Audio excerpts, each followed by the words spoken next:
রাজার হইছে চোখে সমস্যা। সেই রাজা ডাক্তারের কাছে গেছে।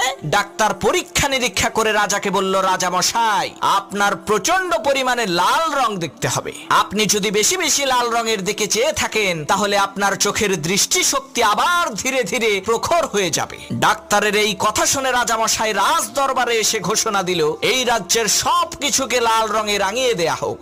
রাজার ঘোষণা অনুযায়ী রাজমহল সহ রাজমহলের সমস্ত ফার্নিচার এবং আসবাবপত্রের রং লাল করে ফেলা হলো। কিছুদিন পর সত্যি সত্যি রাজার চোখ ভালো হয়ে গেল। এ কারণে রাজা খুশি হয়ে সেই ডাক্তারকে রাজমহলে আমন্ত্রণ করলো। রাজমহলে ঢুকে ডাক্তার বলল, মাশাআল্লাহ, এ রাজমহলের সবকিছু লাল কেন? তখন রাজা বলল, ডাক্তার সাহেব, লাল রং দেখলেই তো আমার চোখের জ্যোতি বৃদ্ধি পায়। তখন ডাক্তার বলল, রাজা মশাই, আপনি এই মহলের সব কিছুর রং লাল না করে যদি চোখে একটা লাল চশমা পড়তেন তাহলেই তো দুনিয়ার সবকিছুর রং আপনার কাছে লাল হয়ে যেত। এত ঝামেলা করার